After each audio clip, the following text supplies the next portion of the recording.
صل على محمد وآل محمد.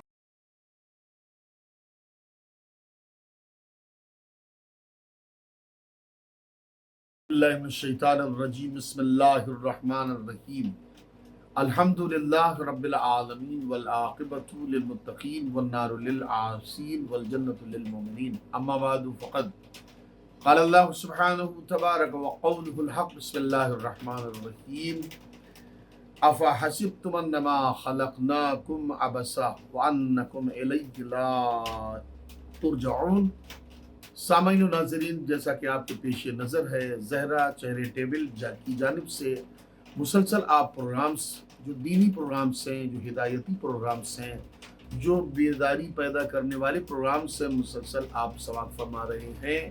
اور آج پھر ہم آپ کی خدمت میں حاضر ہوئے ہیں 4 ایپیسوڈ کے ساتھ، چوتھے نمبر کے ساتھ، جس میں وجہ خلقت انسان کا ذکر ہو رہا ہے. اللہ نے قرآن کے پاکیزہ حوالوں میں پاکیزہ مختلف پہلوؤں پر گفتگو کی ہے. کہیں اللہ نے ارشاد فرمایا ہے وَمَا خَلَقْتُ الْجِنَّ وَالْإِنسَ إِلَّا لِيَعْبُدُونَ. یہ سورہ زاریات میں اللہ نے ارشاد فرمایا ہے اور اس کی 56 نمبر کی آیت میں. اور کہیں اللہ نے سورہ مومنون کی آیت نمبر 115 میں ارشاد فرمایا ہے کہ کیا تم یہ گمان کرتے ہو کہ تم عبث پیدا کیے گئے ہو، یا تمہارا یہ گمان ہے کہ تم اس کی بارگاہ میں واپس پلٹ کر جانے والے نہیں ہو. اللہ فرما رہا ہے نہیں، ایسا تمہارا گمان ہرگز نہیں ہونا چاہیے. تمہارا گمان تو انا للہ و انا الیہ راجعون ہونا چاہیے. تمہاری زندگی میں مقصد زندگی تمہارا صرف اور صرف یہی ہونا چاہیے کہ جس اللہ کی بارگاہ سے آئے ہیں، ایک دن پلٹ کر اسی کی بارگاہ میں ہمیں جانا ہے. تو اب ظاہر سی بات، انسان جدھر سے آیا ہے تو خالی ہاتھ تو واپس اس کو نہیں جانا ہے، ولو خالی ہاتھ واپس آیا ہے. لیکن اللہ نے انسان کو ہدایت کے جواہر سے محروم نہیں رکھا اور شعور و فہم و ادراک جیسی دولتوں سے مالا مال فرمایا ہے تاکہ ان کے ذریعے سے اس دنیا ظاہر میں آخرت کے موادات اور آخرت کے خزانے حاصل کر سکے. لہٰذا ایک چیپٹر اور 2 معاملات آپ کی خدمت میں حاضر کروں گا تاکہ ہمارے اندر بیداری کا جذبہ پیدا ہو سکے کہ ہم صرف اپنی ہی ترویج کے لیے یا اپنے ہی کامیابی کے لیے پیدا نہیں ہوئے ہیں، بلکہ اللہ نے ہمیں کس مقصد سے پیدا کیا ہے. اللہ نے ہمیں مقصد عبادت کے لیے بھی پیدا کیا ہے، خدمت مخلوق کے لیے بھی پیدا کیا ہے، ایک دوسرے کے سہارا بننے کے لیے بھی پیدا کیا ہے. جیسے جیسے حالات ہوتے ہیں ویسے ویسے حالات ہوتے ہیں. لہذا اسی لیے آپ نے دیکھا ہوگا ایک بہت اہم کردار ہے جو قبائے ولایت امیر المومنین سے وابستہ ہے، جس کو ملا نصیر الدین طوسی کہتے ہیں. آپ جائیں، اللہ آپ کو زیارت سے شرف یاب فرمائے، نجف اشرف کی اللہ آپ کو زیارت نصیب فرمائے، الہی آمین ثم آمین. تو آپ دیکھیں کہ ملا نصیر الدین طوسی اتنے اپنے دور کے، اپنے عہد کے، اپنے عصر کے، اپنے لمحے زندگی لمحے حیات کے اتنے عظیم مرجع و آیت اللہ عالم دین گزرے ہیں، اور نجف اشرف میں اپنے بازو میں مولا نے ان کو رکھا ہے زندگی کے بعد. یعنی زندگی میں تو تھے ہی وہ مولا سے ملے ہوئے، اور مولا کے ان کی وفات کے بعد مولا نے ان کو اپنے سے دور نہیں کیا. آپ دیکھیں ملا نصیر الدین طوسی قرآن کے پس منظر میں ایک بڑا سبق دے رہے ہیں انسانیت کو قیامت تک کے لیے کہ انسان کو کیسا ہونا چاہیے، انسان کی لائف کیسی ہونا چاہیے، انسان کا طرز زندگی کیسا ہونا چاہیے، انسان کی زبان کیسی ہونا چاہیے، انسان کا اخلاق کیسا ہونا چاہیے، انسان کی گفتگو کیسی ہونا چاہیے، انسان کا رہن سہن کیسا ہونا چاہیے، گھر میں انسان کی زندگی کیسی ہونا چاہیے، باہر کی زندگی کیسی ہونا چاہیے، انسان کی مسجد کی زندگی کیسی ہونا چاہیے، رسم و بزم کا طریقہ کیا ہونا چاہیے. بس ایک ہی چیپٹر بیان کر کے بات کو کلوز کروں گا، بات کو تمام کروں گا. مومنین و ناظرین، جیسا کہ آپ دیکھ رہے ہیں، اللہ آپ کی محویت مشاہدت کو ہمیشہ کے لیے قائم و دائم فرمائے یہ ملا نصیر الدین طوسی وہ عظیم شخصیت ہیں اپنے زمانے کے کہ ایک شخص نے انہیں آزمانے کے لیے ایک لیٹر میں انہیں ڈوگی لکھ دیا تھا.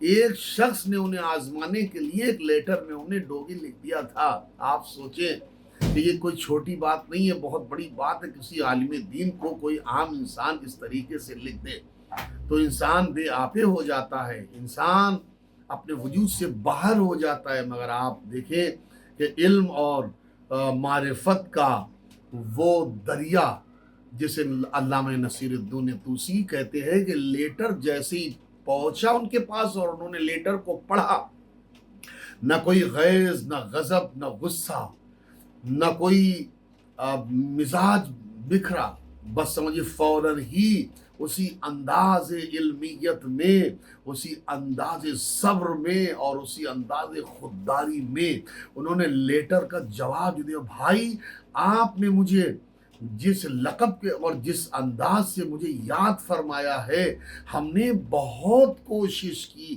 سر سے لے کے پیر تک کہ اپنے اندر وہ اگر کمی ہو تو میں دور کر دوں، جبکہ مجھ سے یہ نہیں ہو پایا اور مجھے کوئی وہ صفت نہیں ملی جس صفت سے مجھے آپ مسمہ فرما رہے ہیں. بہتر یہ ہوتا کہ آپ روبرو میرے پاس آ جاتے اور آپ مجھے وہ صفت بتا دیتے تاکہ میں وہ صفت ختم کر دیتا اور میں اللہ کی بارگاہ میں معذور نہ رہتا. اگر لیٹر پڑھا اور پڑھنے کے بعد وہ شخص ملا نصیر الدین طوسی کی بارگاہ میں آیا، قدموں میں سر رکھ دیا اور یہ کہتے ہوئے کہ میں شرمندہ ہوں کہ جو لفظ آپ کو میں نے بولا تھا، میں تو جانچنا اور پرکھنا چاہتا تھا کہ آپ علم کی کس سطح میں ہیں اور آپ ضبط اور صبر کی کس منزل معراج میں ہیں. آپ نے یقیناً حق ادا کر دیا. ابھی تک ہم آپ کے بارے میں شک و شبہے میں پڑے ہوئے تھے، لیکن آپ نے اپنے لفظوں کے کاٹ سے اپنا دیوانہ بنا دیا ہے. انداز دیکھیں آپ، انسان نے جو جوان تھا، نوجوان تھا، اسے اس بات کا بھی لوہا مانا کہ اس آپ کے انداز سے یہ بھی زمانے میں آشکارا ہو گیا ہے کہ جب اہل بیت کا غلام ایسا ہے تو خود اہل بیت کیسے ہوں گے، اور جب امام علی کا غلام ایسا ہے تو خود امام علی کیسے ہوں گے. اسی لیے ہمارے اندر بھی وہ صفتیں پائی جانا چاہیے کہ جن صفتوں سے اللہ خوش ہوتا ہے اور بندے بھی خوش ہوتے ہیں. ہمارے اندر وہ صفتیں نہیں پائی جانا چاہیے کہ جن سے اللہ بھی ناخوش ہو اور بندے بھی ناخوش ہوں. تو مومنین و ناظرین، ہماری لائف عبادت میں ہونا چاہیے، کیونکہ ہمیں اور آپ کو جو اللہ نے پیدا کیا ہے، وہ کیوں پیدا کیا ہے؟ غرض خلقت ہماری عبادت ہے، ہماری غرض خلقت عبادت ہے. تو ہماری زندگی کا لمحہ لمحہ عبادت میں بسر ہونا چاہیے. ہماری زندگی کا لمحہ لمحہ ٹائم پاس میں بسر نہیں ہونا چاہیے. ایک اور چھوٹی سی بات ہے جو ناظرین آپ کی بارگاہ میں گزارش کرنی، سعادت حاصل کروں گا، اور وہ بھی اہمیت اور افادیت سے خالی نہیں ہے. بعض اصحاب جنگ پر جا رہے تھے حضور سرور کائنات کے ساتھ، اور ایک نوجوان، ایک جوان پہاڑ پر پتھر توڑ رہا تھا.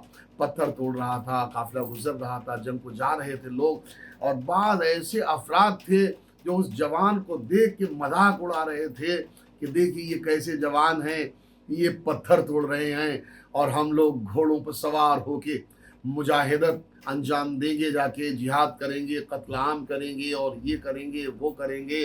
مجاہد کہلائیں گے اور بہادر کہلائیں گے، شجاع کہلائیں گے، نیک کہلائیں گے، ایک کہلائیں گے، عبادت گزار کہلائیں گے، اللہ کے بندے کہلائیں گے. روایتوں میں مومنین یہاں تک کہ ملتا ہے جب رسول اللہ سنتے سنتے سمجھیے کہ ضبط کا جام جب لبریز ہو گیا تو قافلہ حضور نے روکا، اے صحابیوں، تم اس نوجوان کی حاجو کر رہے ہو، تم اس نوجوان کی کے بارے میں ایسے الفاظ استعمال کر رہے ہو، خاموش ہو جاؤ. قافلہ رکوایا حضور نے، قافلہ رکوایا، نوجوان کو بلایا اور بلانے کے بعد نوجوان سے پوچھا، اے نوجوان، کیا کر رہے تھے تم پہاڑ پر؟ نوجوان نے قریب آ کے حضور کو سلام کیا، حضور کے دستہ رسالت کا بوسہ دیا، اور بوسہ لینے کے بعد حضور سے گزارش کی، یا رسول اللہ میں پہاڑ پر پتھر توڑنے آیا ہوں، مزدوری کرنے آیا ہوں، غرض کیا ہے، مقصد کیا ہے، غایت کیا ہے اس کی، کہ اس سے جو ہمیں ملے گا اس سے ہم اپنی ماں کی خدمت کریں گے، اپنی زوجہ کی خدمت کریں گے، اپنے بچوں کی خدمت کریں گے، اہل و عیال کی خدمت کریں گے، اڑوس باڑوں کا خیال رکھیں گے، حقوق خدا ادا کریں گے، حقوق عباد ادا کریں گے۔ بس جیسے ہی رسالت مآب نے یہ سب کچھ سنا نوجوان سے، اور قریب بلا کے اس کے دائنے ہاتھ میں نشان تھا، ہتھوڑے کا نشان تھا جس سے پتھر توڑ رہا تھا، اور اپنے اللہ بہائے رسالت سے انہیں چوما، اور چوم کے صاحب سے کہا تم نے کچھ نہ کیا ابھی تک، یہ نوجوان وہ کام کر چکا ہے جو تم زندگی بھر کرتے رہو اور وہ حق ادا نہیں کر سکتے، اور جو اس نوجوان نے کام انجام دیا، اس کا مقصد آپ نے دیکھا، زندگی عبادت والی وہی کامیاب اور معراج میں ڈوبی ہوئی وہی ہوتی ہے کہ جس میں اطاعت اللہ بھی شامل ہو، خدمت مخلوق بھی شامل ہو، ماں باپ کی خدمت بھی شامل ہو، ان کا احترام بھی شامل ہو، اڑوس والوں کا خیال بھی شامل ہو، اور اپنے استاد کی عزت بھی شامل ہو، اور خلق خدا کی خدمت بھی شامل ہو، تلاوت بھی ہو، عبادت بھی ہو، سخاوت بھی ہو، دیانت بھی ہو، فہم بھی ہو، فراست بھی ہو، شعور بھی ہو، ان تمام کی تمام دولتوں کو جو سمیٹا جائے سو اسے عبادت و اطاعت الہی کہا جاتا ہے۔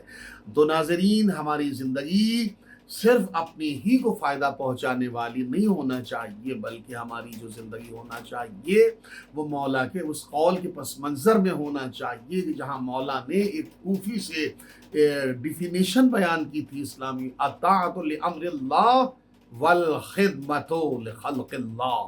اسلام کیا ہے؟